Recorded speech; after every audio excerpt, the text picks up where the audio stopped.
Hey, good afternoon, good morning, good evening, everyone who's watching us, who's watching the Clarity Chat with us.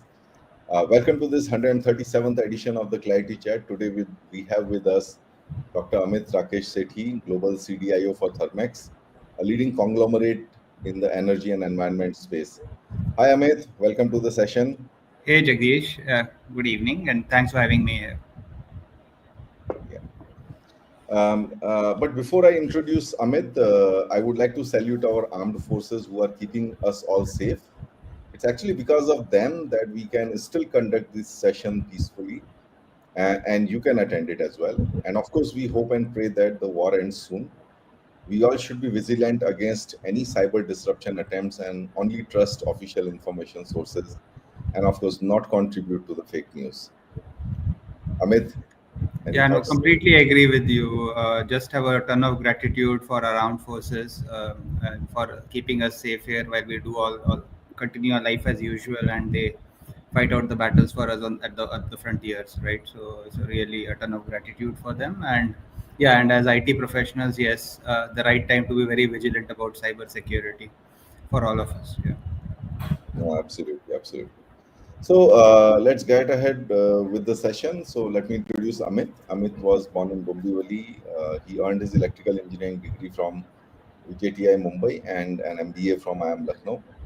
He has had an illustrious career spanning over 25 years across oil and gas, consulting, and energy sectors. He began his career in software at Tata Unisys and later led SAP practices at Fact before joining GE Oil and Gas. In between, he also completed a PhD in marketing. After 9 years at GE Oil and Gas India CIO, he is now CDIO at Thermax. He brings a unique perspective to digital leadership that goes beyond technical and that we will witness as we interview Amit. His leadership philosophy is develop expertise, empower teams, and relentlessly drive customer impact. Manage risks strategically and focus on business outcomes. We will cover his life story, but our focus will be on these themes: diverse roles to gain deep domain expertise, creating customer impact. I spent a long time in GE, so we'll discuss the GE system and his personal experiences there. Very important, doing difficult but the right things in today's world. That's very, very important. And how he's driving digital transformation with his five operating principles for digital strategy.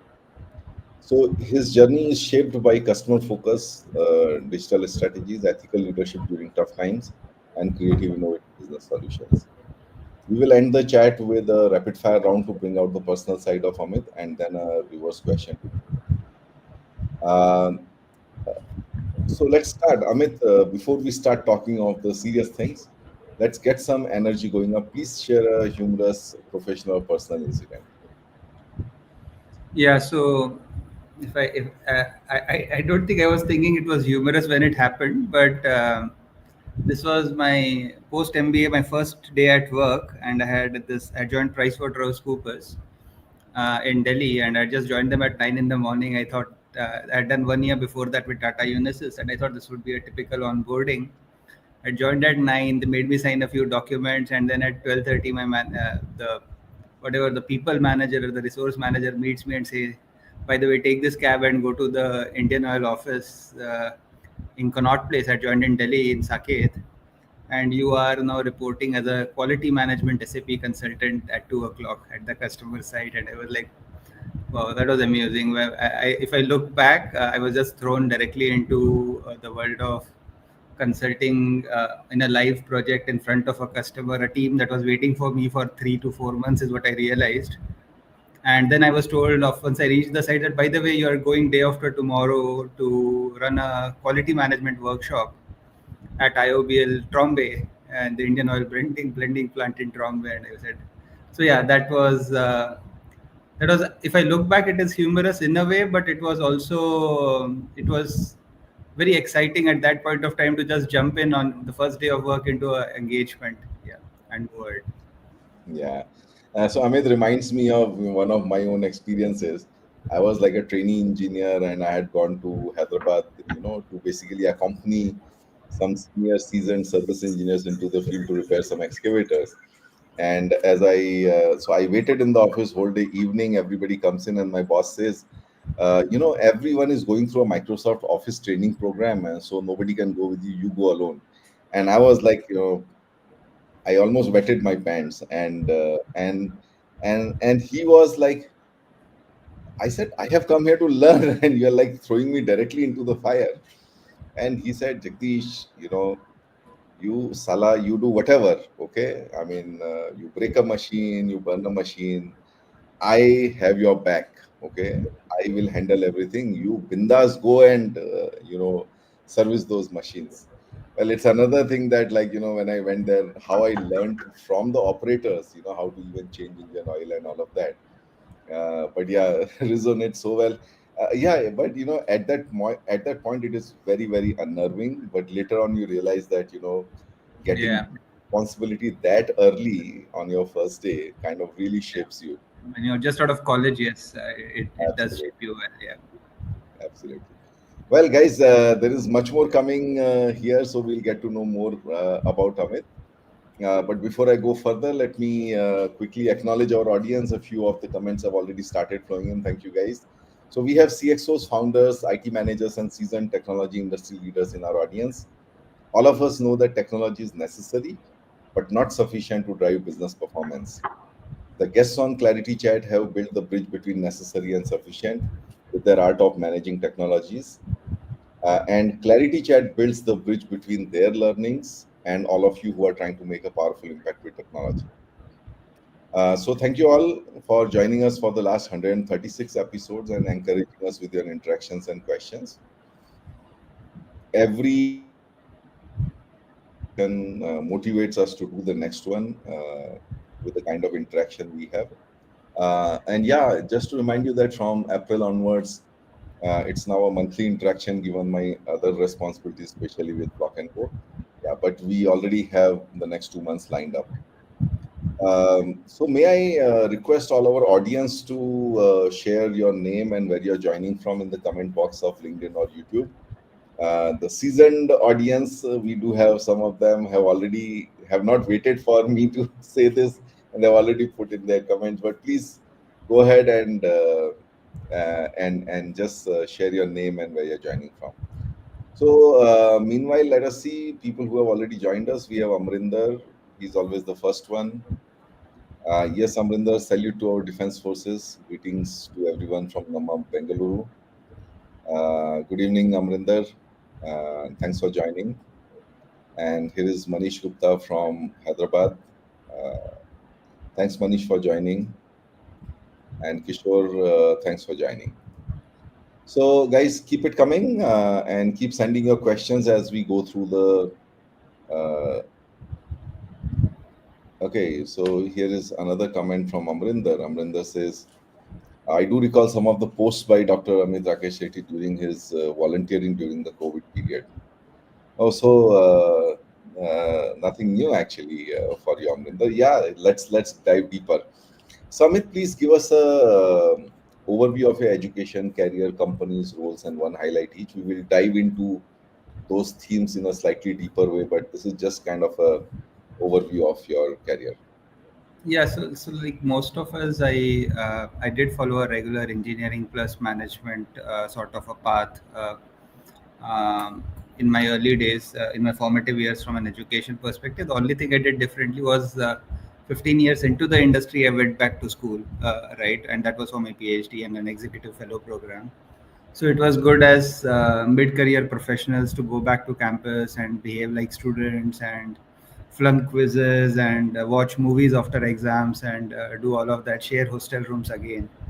So that was the only bit that I did differently, where I did pursue my executive fellow program or my PhD in marketing with a sociology focus.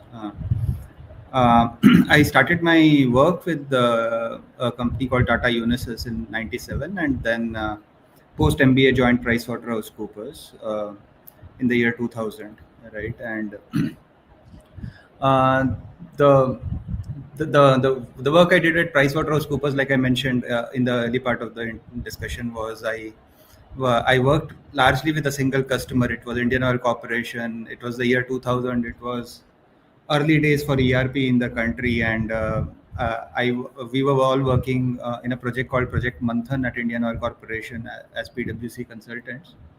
And I was fortunate to work on the hydrocarbon supply chain. So in the roughly the 3 years I worked with Pricewaterhouse Coopers, I worked across SAP, what you would call quality management, materials management, sales and distribution areas, which is moved across that hydrocarbon supply chain. um, that was an interesting period where I got early in my career. I could immerse myself deeply into business processes, understanding the digital or the technology dimensions. We didn't call it digital then, the technology dimensions of ERP implementations, and slowly start understanding the people dimension too, though it was early then to think about people at so early in your career. Um, as as I moved on, I did. That was the time during the Enron scandal had hit the consulting space, and if you remember, 2001 was when the Enron scandal happened, and all the big four the big five at that point of time consulting firms did get impacted. They had to separate their consulting and auditing businesses, right? And there was a little bit of turbulence. I was also looking for an overseas opportunity at that point of time, and then Computer Sciences Corporation had hired me. There, I was again fortunate to work in the US, but also started playing a key role in growing the India SAP practice while being based in North America. And at that point of time, the MD of CSC India was Dr. Arun Maheshwari, and got an opportunity to work with him on pre-sales and growing the SAP consulting business in that period. A major part of my career after that, in 2005 onwards, has been with GE. If I look back, I've spent nearly 16 years of my working life in two GE companies. Though interestingly, every time I joined GE reduced stake in those companies. So I don't know if I was the cause, but whether it was GE Software Solutions, which became Jekis Genpact, or GE Oil and Gas, which became Baker Hughes GE and then Baker Hughes. I had roughly two stints spanning 16 years with them. But those were also very, very critical periods of my career in terms of learning and growth and growing personally as well as professionally. Uh, the first part, the 7 year period with Genpact or GE Software Solutions, was where I had joined them in the SAP practice, and I was growing. I grew into the SAP practice leader. Got a lot of experience into uh, running my own P&L, participating in pre-sales, driving business growth, hiring talent, delivering work, invoicing customers, collecting cash, managing performance, right, retaining customers, growing relationships with them. Um, in fact, uh, 7 years, sorry, a year or so later, I again went back to one of my customers with GE Software Solutions, and joined them as the CIO. This was the measurement and controls business in GE Energy in those days. That I joined them as the India CIO, and then also ran a global SAP competency for them. That period of time roughly lasted for 9 years. I did grow from India CIO to the Middle East, North Africa, Turkey, and India region CIO, roughly a $6 billion region. And then eventually, in my last few days, I did Sub-Saharan Africa in that role. And eventually, during the Russia war, also started playing a role in handling Russia as a geography.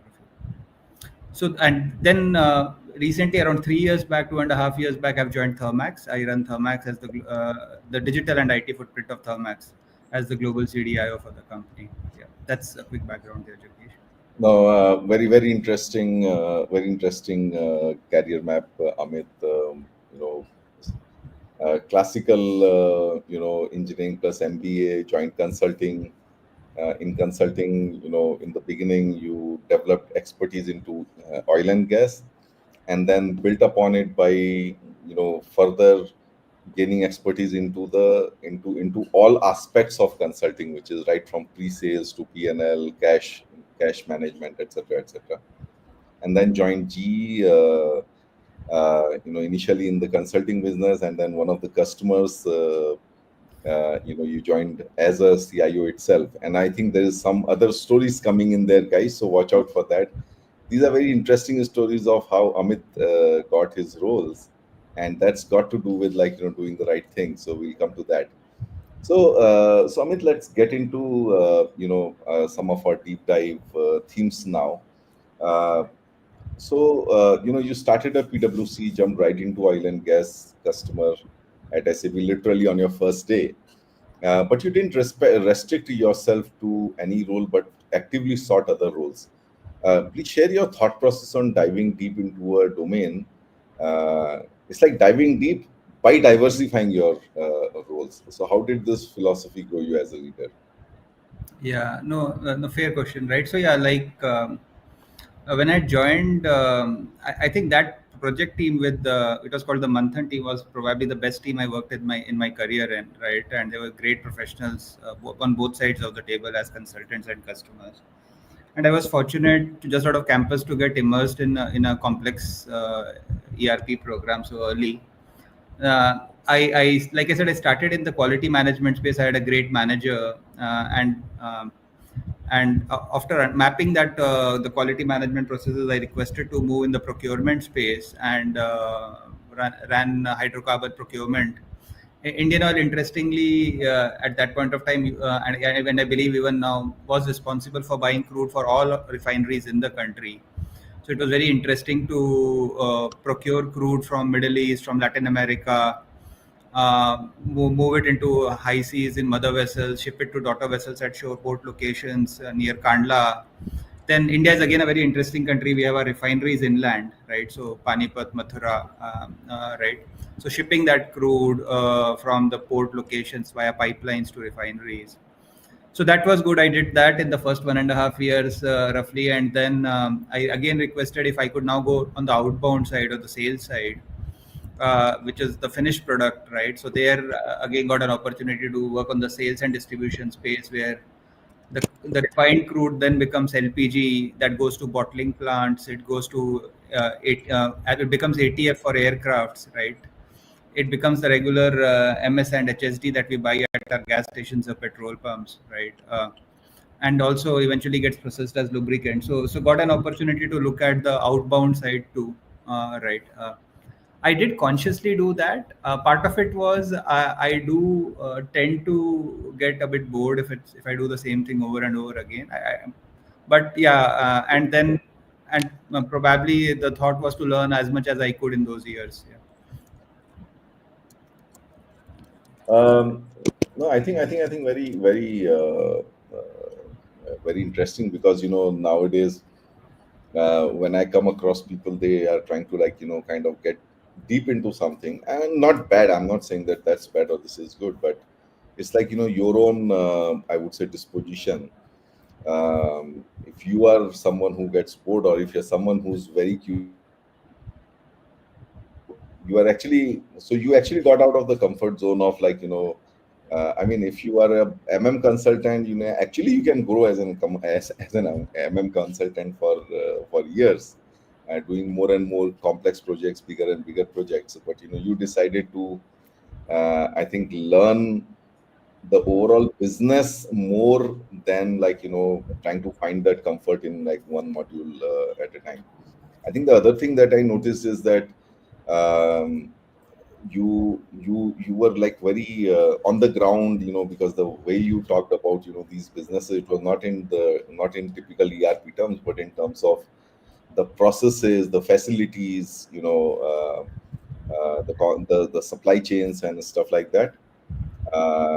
And I think that's something which I feel like kind of set you up for taking leadership, because leadership roles typically tend to be quite horizontal in nature, right? I mean, you have to manage many things, you have to juggle many balls, and I think that sort of set you up that you don't restrict yourself or don't get branded into one this thing. So Amit, I mean, the other thing that when we were earlier talking is about focusing on the value to the customers. So, in your experience, what makes technology projects truly deliver value to customers? And how do you ensure that the solutions you implement actually solve real business problems rather than just introducing new features? So, maybe you can give us some case studies from your rich experience. Right. So, no, I think that's a very, very critical question, right? Which is how do you really make technology work for your customers, for your business, right? And that's something that all of us grapple with. Um, so, if I pick it up from my experience, see, one thing I did realize ultimately, as you become senior, and one of my bosses in GE used to say, Amit, always be in the line of money. So figure out who's paying you as an organization. Figure out what are they buying. Figure out what are you buying to deliver what they are buying and how you are processing it. Right. So a lot of it was always focused on understanding the value chain of the organization. In management jargon, you'll call it value chain, right? You will say how is the organization delivering value. If I pick up a few examples, specifically focused on customer value in Baker Hughes, I was responsible for leading customer facing digital. And as we started running those projects, we were very obsessed with running e-commerce and trying to get the customer to place orders for spares and services, right? And we thought we were building the best UX and everything else, and adoption wasn't increasing, right? And then the realization happened that a lot of our efforts were in the purchase space and the pre-purchase space. What the customer was really looking was post-purchase value, right? So we inverted that lens and we said, oh, we will not just do pre-purchase and purchase, but we really double down on customer engagement platforms for creating post-purchase value, right? And when we took that lens and launched a lot of platforms in what we would call them as engaged platforms in that organization, we built a great amount of customer value, right? Uh, the the other big challenge, and I think this is the challenge that all of us as CIOs or CDOs face questions from the board and from our respective CEOs or CFOs, is the value of digital investments, right? To be honest, that's a tough one to crack. But the more rigor you adopt in terms of linking your project outcomes to something that flows into the P&L or balance sheet, and you stay honest to that metric as you drive the digital implementation, right? So are you trying to bring inventory down? Are you trying to improve customer satisfaction? What are you trying to? So being honest about that metric helps. So yeah, that's been broadly my experience there, Jagdish. Yeah. No, awesome, awesome. So, I mean, I really love the line, always be in the line of money. So, always focus on, actually, I mean, kind of resonates with my own experience also. There was a time when we were like looking at creating a complete, network redundancy. And, I said, guys, focus on the value chain. Where is the material entering and exiting?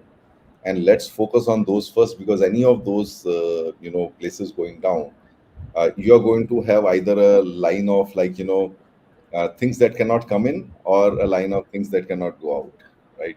True. So very interestingly, instead of focusing on the offices part, the big big swanky regional offices, we actually did it first in the regional warehouses, which were like far outside the city, in some like non-occupied zone and all of that. And we first prioritize on all of them, and that time we used to have many of them actually, right? We focus on the plants instead of headquarters, and then focus on warehouses instead of offices. Of course, we end of the day did everyone, but purely from a prioritization point of view. So I think I really resonates, be in the line of money, focus on where the value is being created in the organization, how the material flows are happening, and that's exactly where the value happens. And very very interestingly, that in this inverting the lens from pre-purchase to post-purchase by building that engagement platforms, and then driving the e-commerce outcomes again. uh, this is again something I really will take as a takeaway from this discussion, that you have done a project, but that's not the end of it. So unless you have realized the benefits, so there's a lot of work that you need to do post, you can say, go live sign offs, right? That you need to engage, and you need to understand, whether we solve the problem really or not, and is it visible in terms of KPIs or the customer experience or not, and then continue the efforts. And I think that kind of resulted in this building those engaged platforms. And I Right, think right. Yeah. Sorry, go ahead, Jagdish. no, no, no, no, go ahead. Yeah. So no, I was just going to add two valuable insights which I thought I would share here. One, and I we didn't talk about it earlier, but if you remember, there was a chief learning officer called Raghu in GE, and he used to Yeah, address us in Crotonville, and I think he still blogs, and I follow his blogs. In Crotonville, he had talked about one specific thing, that value always gets created at the edge, or at the and then later I met a dean of an SMU when I had to choose my research topic, and he said value gets created at the intersection.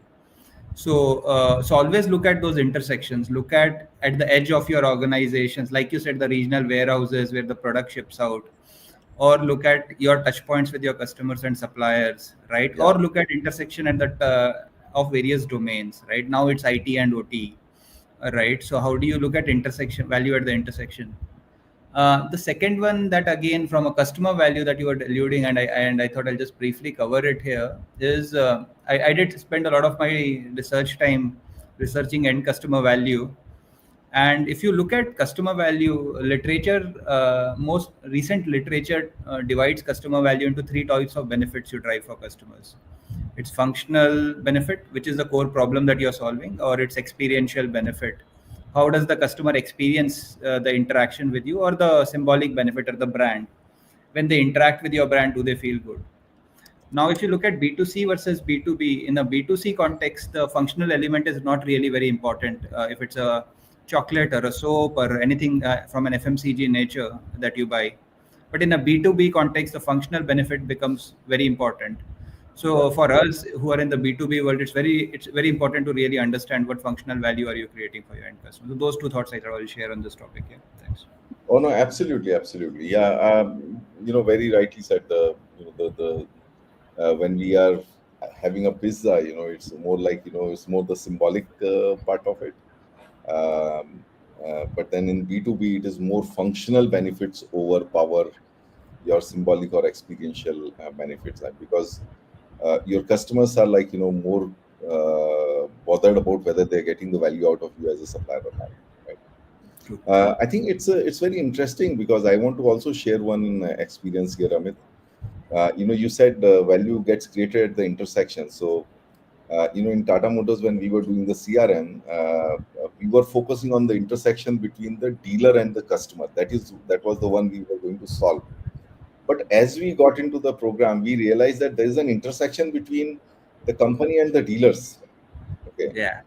and we actually, what, this was like a untold pivot that we took. That we said, listen, we have to create value here first for the dealers. So when we visited those dealers, and some of these insights can only come when you visit the operations, we realized that these dealers were like having a huge back office, right? They had Mm. probably equal people in back office as many as in front office, and these guys were like punching invoices, updating inventories, like managing a ton of paperwork coming to them from the company and all that. And we said, guys, you know what? If we can reduce this back office by, let us say, even 50%, right? The dealer will get hooked onto it, and then he will. So our program quickly shifted to actually integrations on CRM with this one, and like, like for example, automating their GRNs. So invoice gets created in SAP, we bring it to CRM, and then on the click of a button, his inventory gets updated, and so on, right? So we looked at all the intersection points between the dealer and the company, and created that SAP to CRM integrations. And afterwards, like, it was much easier to handle the next part of the intersection, because now the dealer who's supposed to create the value for the customer, he sees the value coming to him. I mean, it really, like, it was a aha Yeah, moment for me, the huge. moment you said value gets created at intersections. Yeah, No, great example there, Jagdish. Yeah. yeah. I could like I could put my experience into that framework that you just mentioned. Yeah. So Right. Amit, let me see if there are any audience questions here before we go to the next part, and if there are any other comments here. So we do have a lot of people who have joined in between. So Kishore joins us from Pune. Hi, Kishore. We have Jay, Senior GM IT, Cummins India. Hey, thanks for joining, Jay. I hope you're finding the conversation valuable. Kishore is an old friend. Thank you, Kishore, bye for joining. Shikha Singh from Pune and Purva from Pune. Amit, if you know any of these guys, please Some say of hi. them are. Yeah. Hey, Okay. hey, hello, hello, everyone. Yeah. Hey, hi guys. So we have Webhav, we have Binoy. Hey, thanks Binoy. We have Parag Patankar. Hey, thanks Parag. We have Akhilesh from Thermax Mumbai. Okay. So there's a question from Amarinder. So Amarinder, I will take up this question when we come to those digital principles and all, and then let me finish this part. So Sachin joining us from Pune. Okay. So let's go ahead with our next question, which is about you spent Amit, you spent many years at GE, and tell us how those years shaped your leadership. All of us have heard a lot about the GE leadership system, but you having experienced it, I experienced for 3 years, which is a short time. So maybe let's hear it from you, like, what was it, spending, I think, almost 16 years, right, at GE. Yeah. uh, So yeah. So GE definitely the part of GE. Like I said, there were two stints, roughly 16 years of my professional career with GE businesses with GE DNA, and eventually, even if they did move out of GE or GE reduced their stake, the first one, if I look at the first one, right, it was a very interesting thing. I was working in a pretty sizable company, Computer Sciences Corporation. It was a $14 billion organization, and GE Software Solutions at that point of time was incubating a SAP practice, and I got hired by this excellent leader who convinced me to join. That was the one thing I would always do. I try to join for the manager rather than the organization. I'd look at the manager or the leader I would be reporting to, and this was someone called Mohammad Haq, and he hired me. And a very smart guy. I liked him in the interviewing process. He convinced me to join to work on a 120 country SAP implementation program. Only later, when I joined, I realized that I was working on pre-sales rather than the implementation of that program. So it became so. And then for the first 2 months, there was definitely some amount of stress in my head. And when I was thinking, oh, I did have a very sizable team there, and now I've joined this place, and now I have to. We pretty much had not a lot of business to deliver, right, at that point of time. So so uh, the thing that I decided in the first few weeks or months there was that I'll dig in and I'll try to win business here, which will be a very interesting experience. So we were pretty much starting from a very small SAP practice, and we decided to go deep. I had some great colleagues, right, Anjaya, Raj, Lakshmi, a few colleagues. We all decided to work together on converting some of those RFPs that we would get, right. And interestingly, for the first year, we would submit proposals because we didn't have a lot of credentials.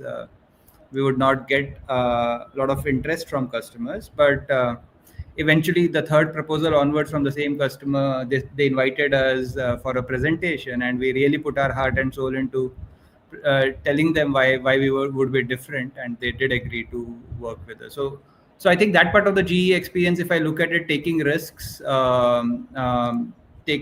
being customer obsessed, and being very intensely focused on the customer need and trying to understand what is the customer buying, why are they buying it, right? Understanding the stakeholders, the typical B2B purchase process, right? And then going deeper into that part of the in that space.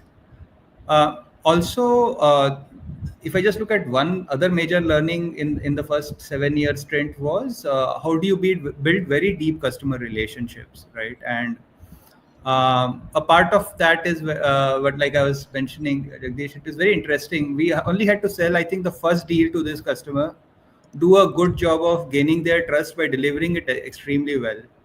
But we did one small thing which was different than any other competent consulting player, which was at the end of the project, it was a $1.5 million project. And I went back to this customer and I said, "Oh, we had this budget for T&L, but we haven't spent $40,000 from that budget. So we owe you this $40,000 as a credit." And that, beyond the competence, the customer suddenly became a huge fan, right? They said, "Wow, no one's ever come back to us to tell us that they were not going to invoice us for what we had committed them to." And we said, "No, we just thought that was the right thing to do, tell you that we have not spent that money."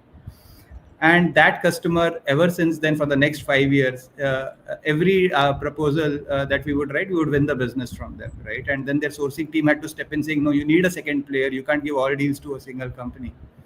And eventually that did build a very, very strong relationship of trust. It built a lot of friendships in that customer organization. And in fact, it was the same customer who then offered me my first CIO role in 2014 when I joined GE back, right? So that was the first 7 8 years. The second one was now in the CIO role, right? That was also interestingly a period um, where Predix was getting launched and this whole IT OT integration was being explored. So the second organization, a lot of my, it's a second stint, a lot of my learning was one, running IT from a lens of creating customer value.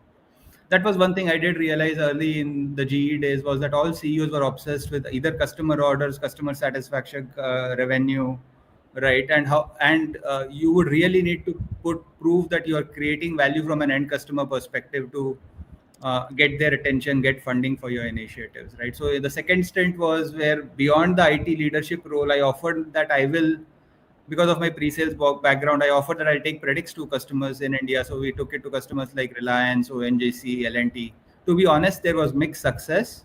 But the fact that you were stepping out of your comfort zone and going and working with customers and large accounts, right? So we were working with SNS, with Mr. Nayak. We're getting our GE India president. We got Jeff Vimal to come in and meet Mr. Mukesh Ambani, right? So we tried, and that itself created greater credibility for the IT function because we were stepping out, right? So that was the portion. Uh, the last one, the second learning in that stint is. When I expanded myself beyond India into the global geographies and started running a larger footprint across Minati and Sub-Saharan Africa and Russia, a lot of the learning was about being inclusive, assimilating teams together,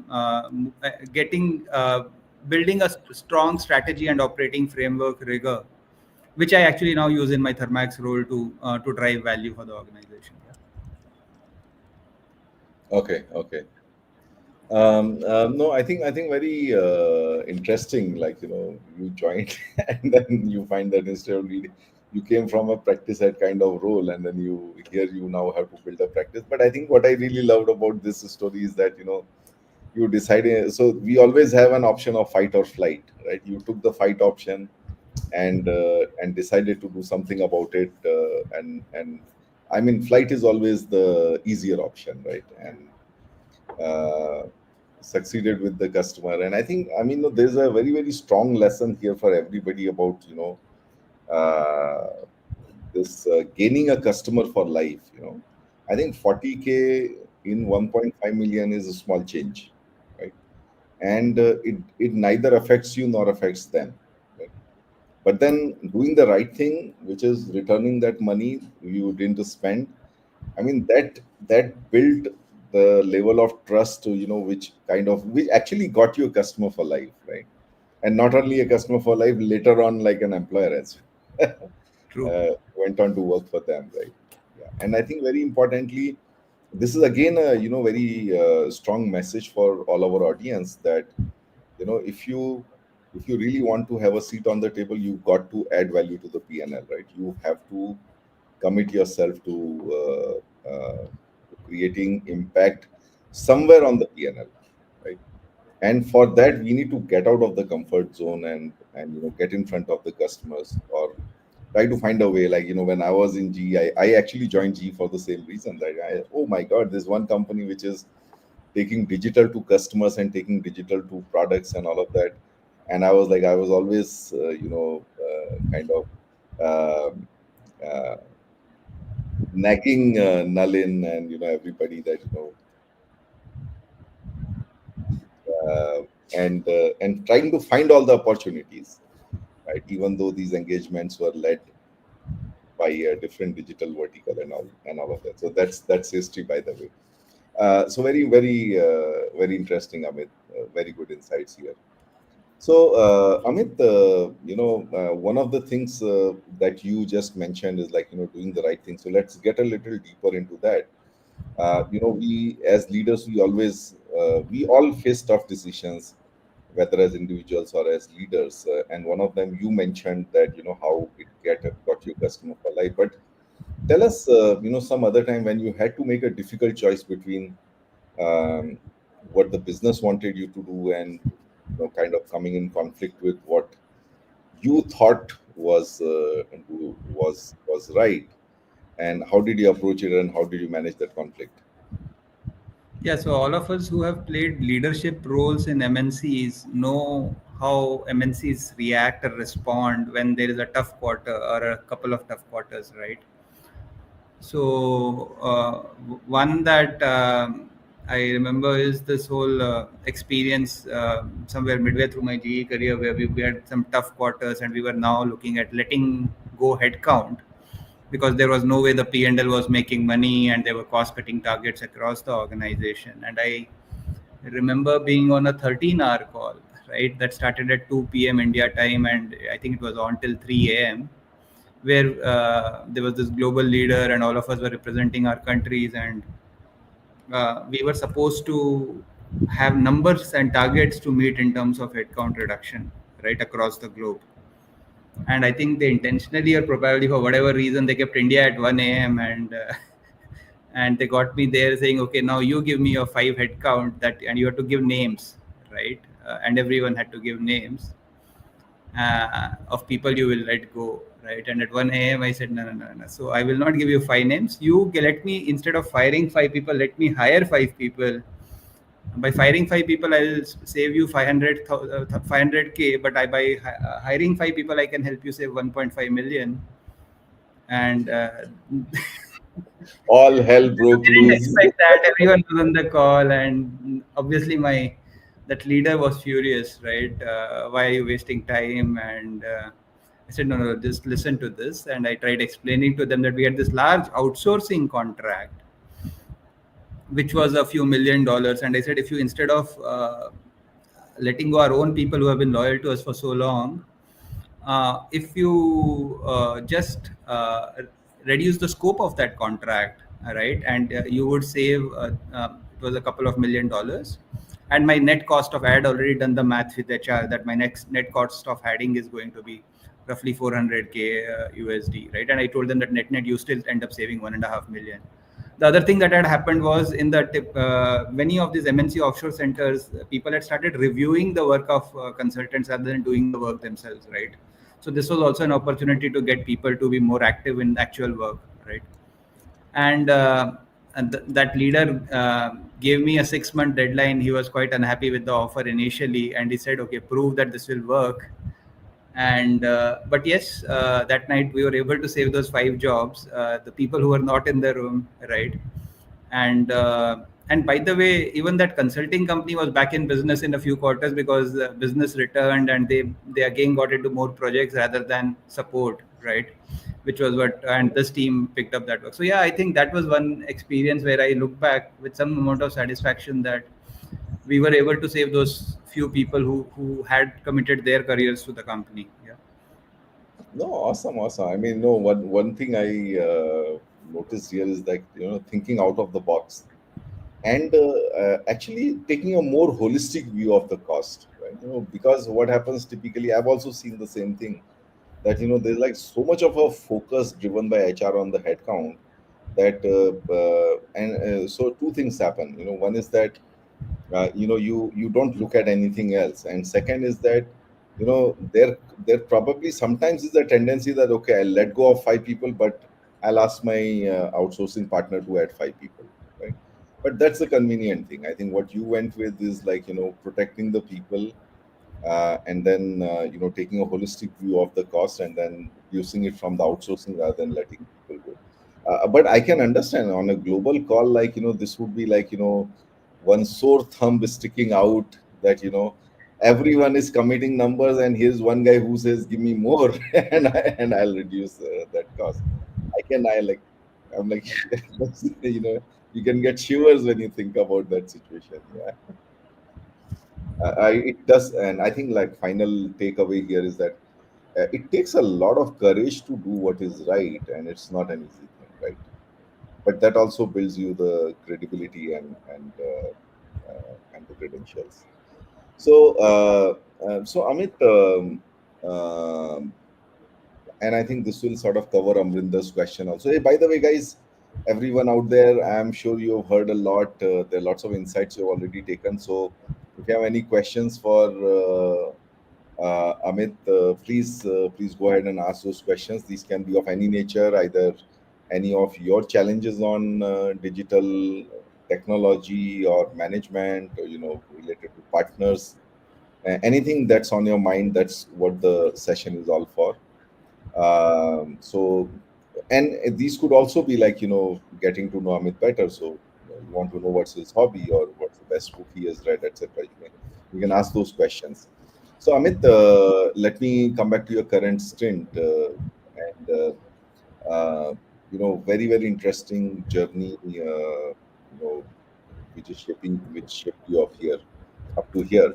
So you're driving digital transformation at Thermax. So, if you can give us whatever you can share, like a couple of things that you're doing. But I think the more important thing is to understand what are those 5 key guiding principles you're following for planning and executing your technology strategy at Thermax. Yeah, so yeah, no, that's one thing that I do for whatever roles. I think since 2017 or 2018, I have started putting together a vision for the function that I lead, and also try to build a one-page strategy for that function, right? And so in Thermax, we have a vision clearly defined, which is that we are trying to build. It says to build a world-class digital organization and that generates sustainable competitive advantage for Thermax, right? So that's our vision for the digital function, right? And and essentially, looking at where Thermax is in our journey, and looking at the business environment for us, and the focus on greener and sources of energy.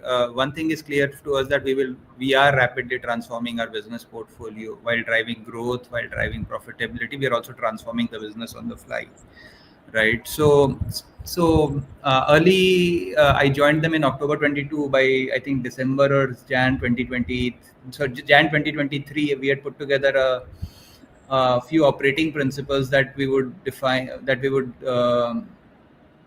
use to run our IT or digital function. Uh, One was having a very robust strategic alignment with the business units. We have multiple business units, and then also a robust operating framework to enable the achievement of that strategy, right? So, how do you not only think strategy, but you also in your operating framework integrate the execution of that strategy for the business unit? Right. So that was one thing. The second one that we definitely looked at was, we are going to go through a lot of inorganic growth, a lot of mergers and acquisitions, JVs.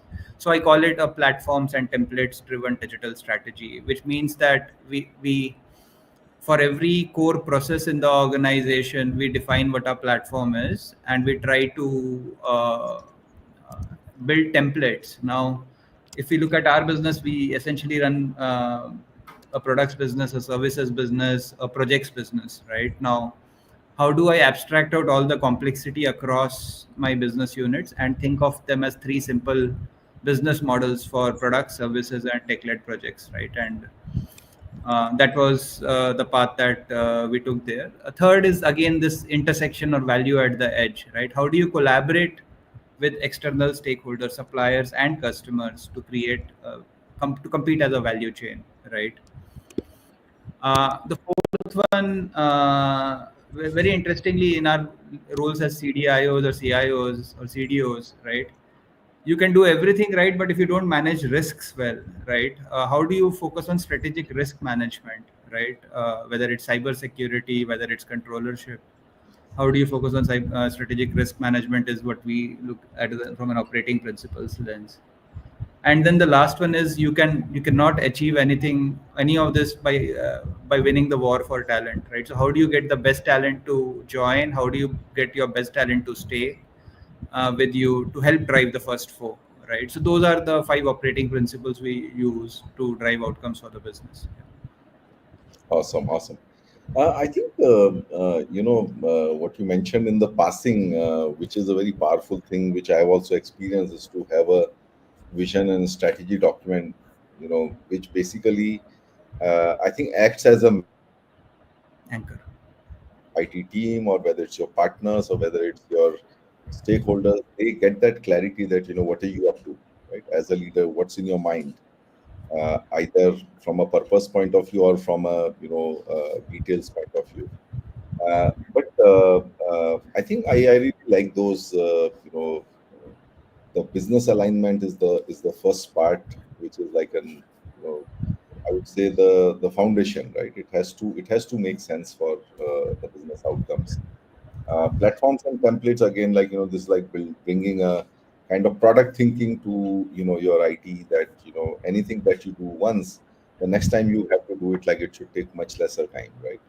And then leverage your whatever technology platform you have used once, just keep using it again and again. Very powerful. External ecosystem collaboration, I think the world is all about it's about competition between value chains rather than between companies, right? So uh, how you collaborate with the external world, especially as we are getting more and more open. Strategic risk management, again, yeah, it is, you cannot control every risk, so you have to be strategic about it. You have to prioritize. You have to see what is more important to me, where is it more important to me. And I think last and not the least is the winning the talent war. You cannot do all of this unless you have the right people to do that, right? So very interesting one. So at the same time, now I think is the right time for bringing in Amrinder's question. So here you go, Amrinder. Amrinder's question to Amit. We have seen cloud mobility analytics, SaaS AI, and now agentic AI. Given this context, how will core centralized nucleus solutions evolve, such as ERPs, core banking, CRMs, and so on? Yeah. So if you look at a lot of this tech, right? Um, a lot of this has already impacted our core center, like cloud mobility analytics, right? All of these are now woven into our enterprise solutions. AI is still making forays into this space. Where I see some promises in the agentic AI space. So we are already doing some, I will not call them POCs, but now full blown value delivery engagements on our ERPs, where we are trying to improve productivity for our employees using Gen AI or AI based technologies, right? And for example, if you have paper documents still being received as quality certificates, how do you scan them using OCR based AI enabled OCR, right? And how do you feed that into your ERPs? How do you how do you essentially leverage agentic AI to operate to create value? There is also a second view, right? And I have heard this. I think it's Professor Shailesh. I think it's a very powerful view. It's very disruptive. That view is that ERPs were built in the like 2 or 3 decades back, right? In the era when AI didn't exist. Is there an opportunity for a new player to come in and weave AI into every process and rebuild the ERP or the CRM stack, right? So is there a complete bottoms up remodeling? So there are two paths as I see for ERPs and core systems. One is where you do something at the edge, incorporate agentic AI, and then second is there an opportunity for someone to really bet big and rebuild ERPs and CRM for the future, right, by leveraging AI? So those are the two thoughts there. Oh no, absolutely, absolutely. I think there's also this base layer framework that is there, that you have some systems of records that are like at the foundation, and then your systems of differentiation and systems of innovation.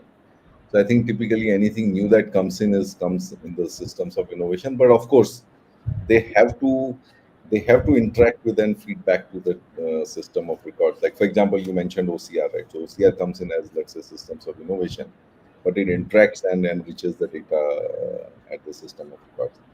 So Amrinder, I hope you got the answer to your question.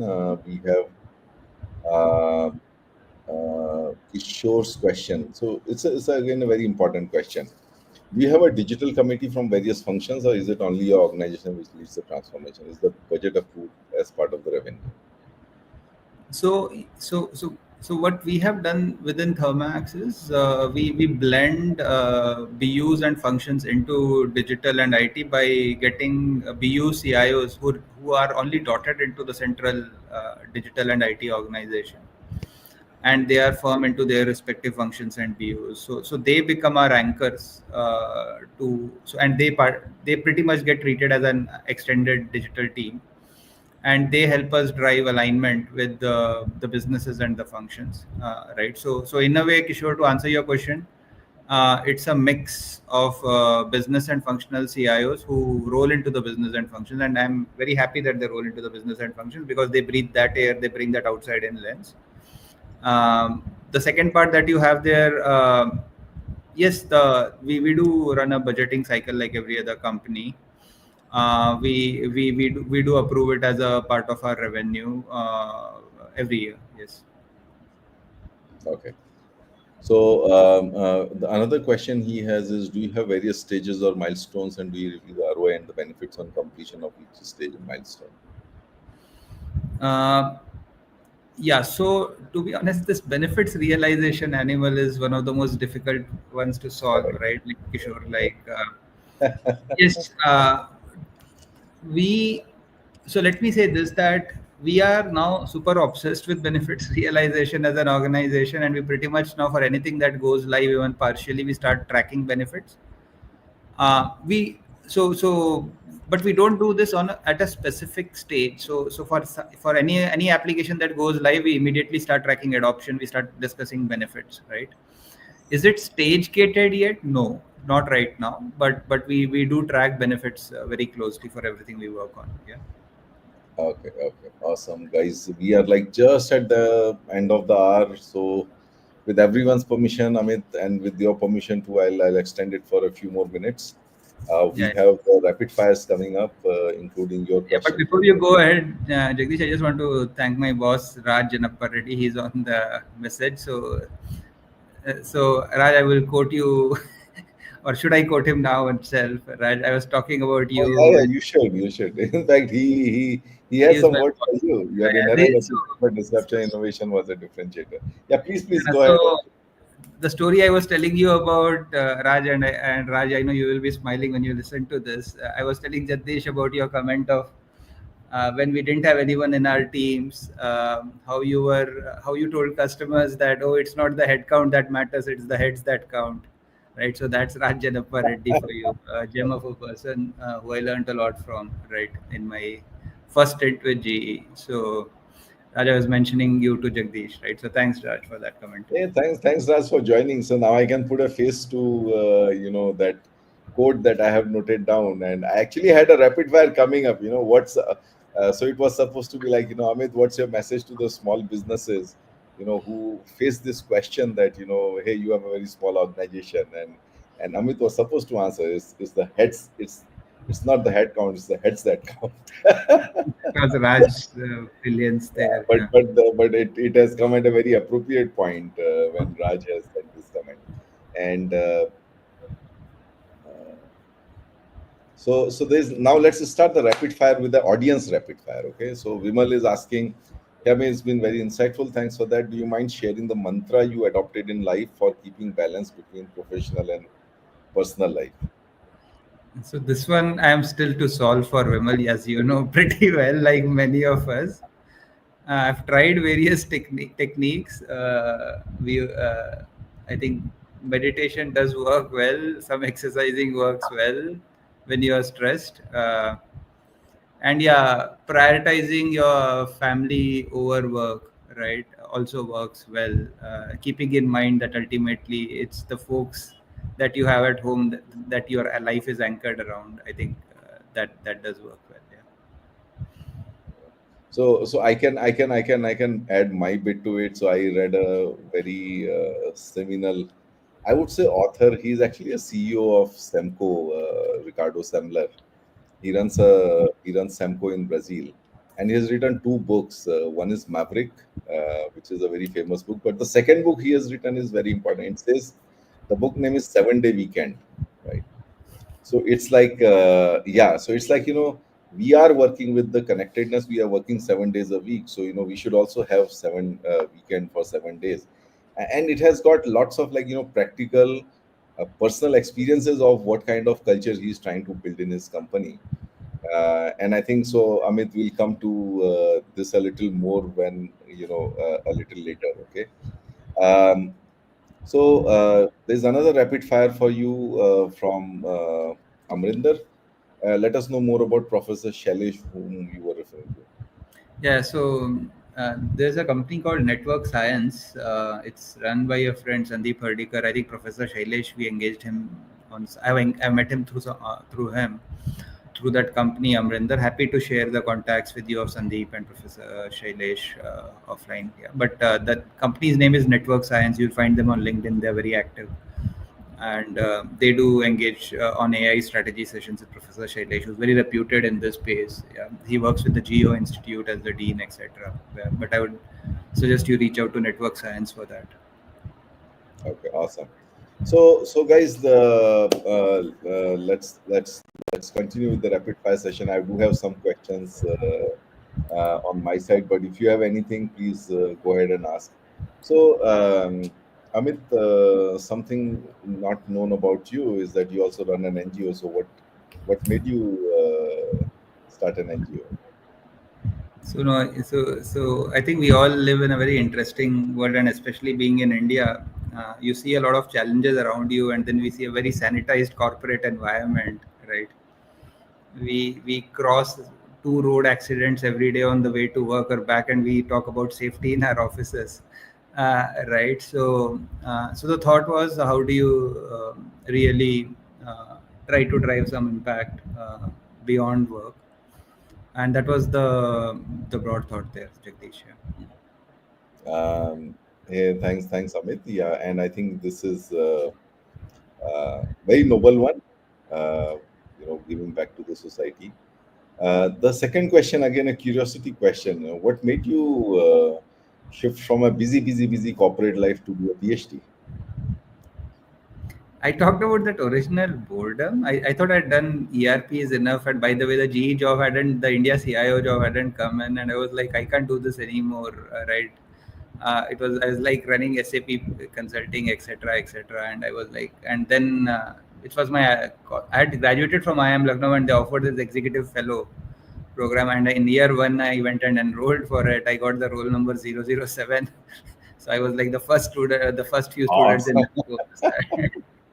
I still remember that the 007 roll number in that course, but yeah, it was more about just extending myself into newer domains. So whether it's been this NGO or whether it's academics, I just look at it as trying to make life a little bit more interesting here.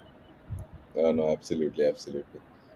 So, give me one example of how you're using AI in Thermax. So, one that I talked about was this productivity enabler, where we're trying to pull in data into our ERP so that we reduce the manual effort involved. There are other examples. At the heart of our business is a solution called HLI. We have sensorized our equipment, right? We have been building this for the last 4 years. We work very aggressively with some of the best academic and minds in the country, and we've invested in a startup. So we have built a solution called Edge Live, for industrial IoT, where we connect our equipment and assets to this platform, and we monitor asset efficiency. Say, for example, in a boiler, we monitor steam to fuel ratio. As customers switch from coal to biomass, we are trying to build AI algorithms on how do you go green without adding cost, right? Mhm. So, what is the most optimized way of using biomass in your boilers? We are looking at the typical predictive maintenance or uptime usage. We are also coming up with new business models, right? Like I was mentioning, we run a Steam as a service business model in our Thermax on-site solutions limited business. So for us, SaaS is Steam as a service. So we use a lot of AI in our core business, and in the intersection of IT and OT to drive value for the organization as well as our customers. Yeah. Awesome, awesome.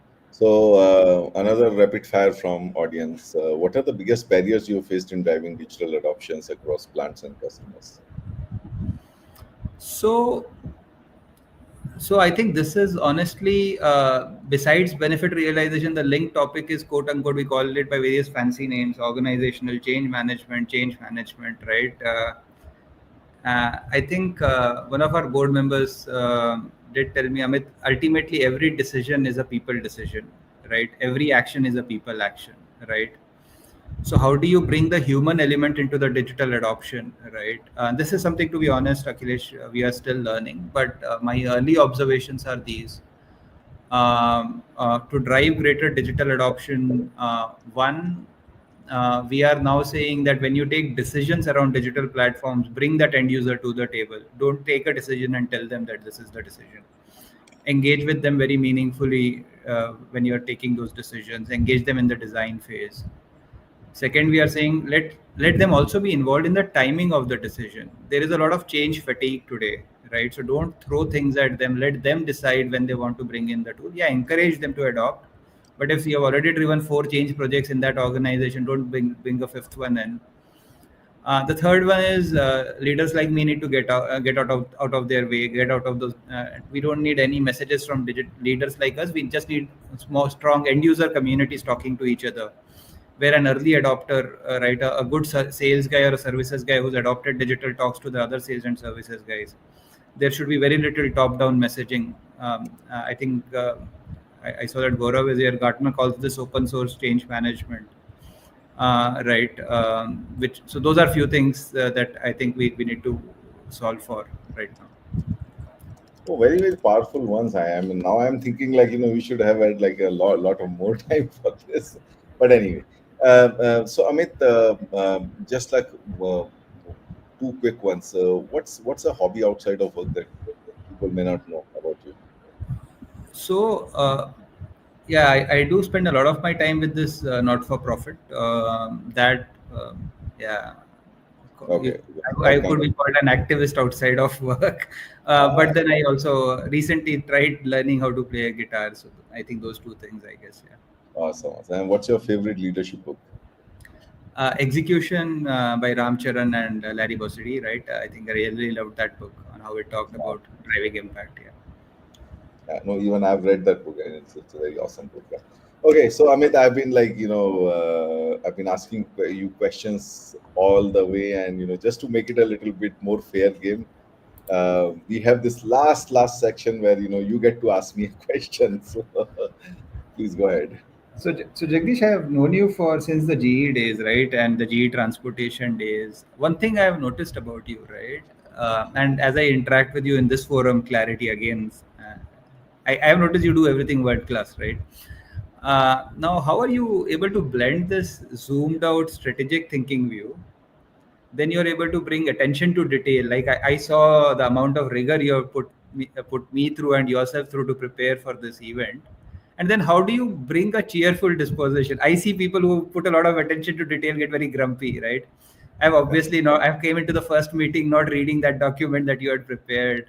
But how do you manage to be so cheerful in spite of all this that you face? So just thought that's one question for you. So Amit, I mean, one thing which I kind of like, realized way back when I went to Kailash Mansoor for a month, I realized that like, it's like, it's all in our head. End of the day, we are here. If you look at from the global, or let's say the universal timeline point of view, we are here just for a whiff. Okay, but then we make a big deal out of it. So it's like, one is to take yourself a little less seriously, knowing that, like, it's like it's not going to be too long, and, like, anybody who, however big he is not that important. Right? I mean, in the universal scheme of things. So kind of keeps you in your place, and not take things too seriously. I think the second thing that I learned during my, as I was growing as a leader, I realized that, like, um, when you enter a room, right, it's like, everyone becomes very anxious, right? So I used to have reviews where there'll be people from two three partners and my own team and all that, and the moment I, and there'll be like buzz going around, the moment I enter, like, everyone will go silent, and it's like, they expect a leader to, like, kind of start come in with the AK-47 and start shooting around people, and, like, and then scoot. So I decided that, like, and I have also realized that, people are most productive when the environment is fun and easy, and and it's not like heavy, right? So you keep the air light, people become very productive.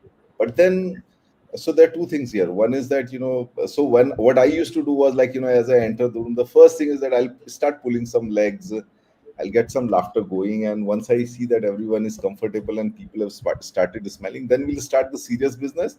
But once the serious business starts, then it will be really serious. Okay, so it's kind of a mix of the two, but it always has to start with fun. Okay.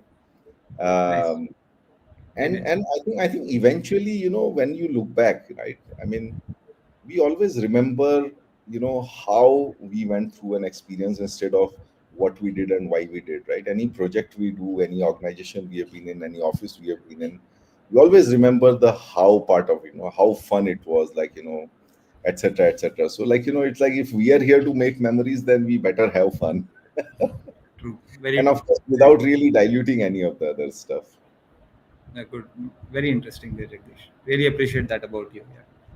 Yeah. Thanks, Amit. That was a very, very perceptive question, by the way.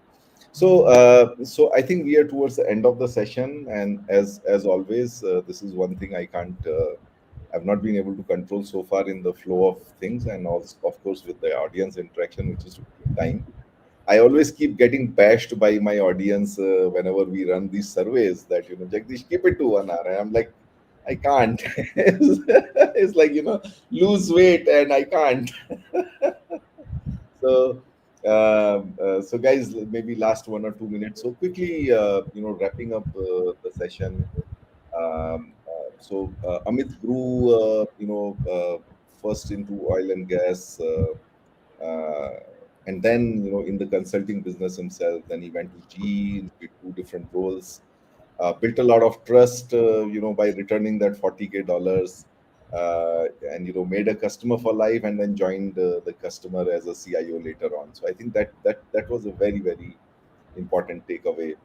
um, then I think some of the other things, like, always be in the line of money. If you really want to, like, develop credibility and credentials, always be in the line of money. Focus on learning the value chain, adding somewhat wherever it is, whether it's on the cost side or on the balance sheet side or on the profit side, top line, bottom line, add value, and that's what gets you a seat on the table.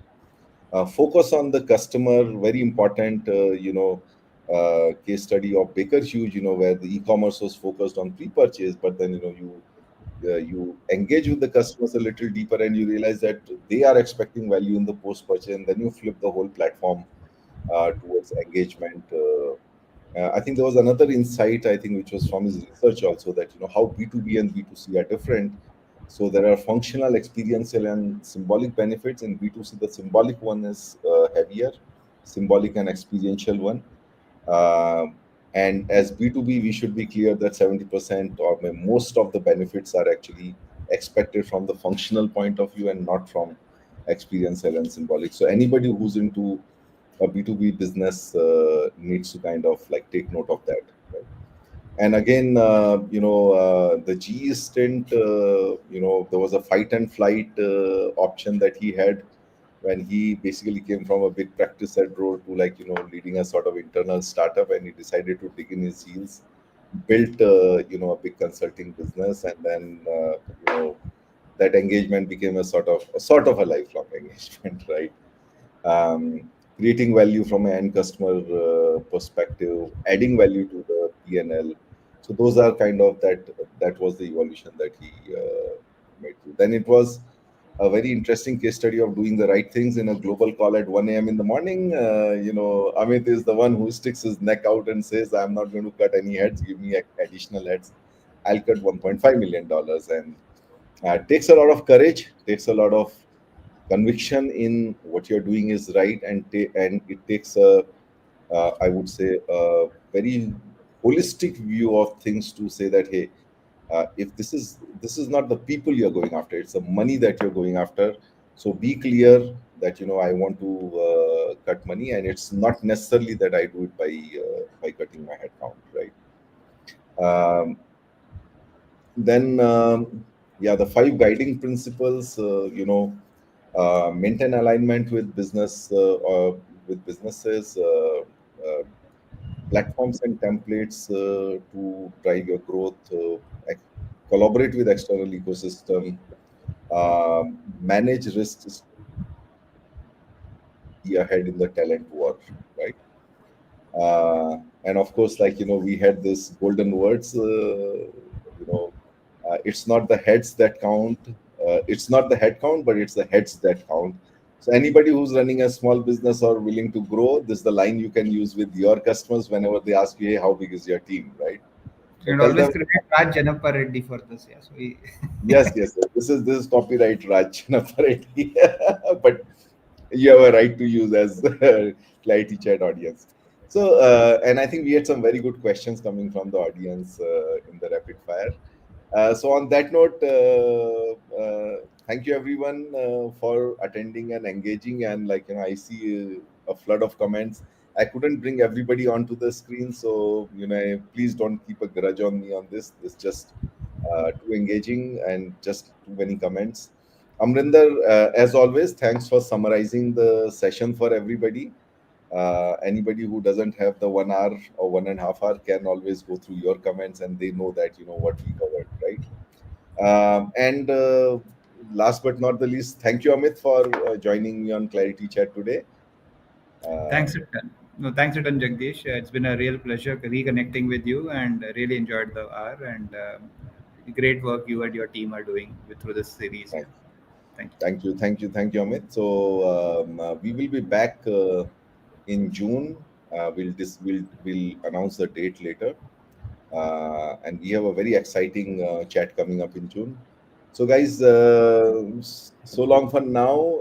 Please enjoy your weekend, and well, again, last but not the least, we know most of you actually watch the recording rather than the live session. So, anybody who's watching the recording, thank you for your time as well. Thank you, everyone. Bye bye. Have a good weekend. Thank you.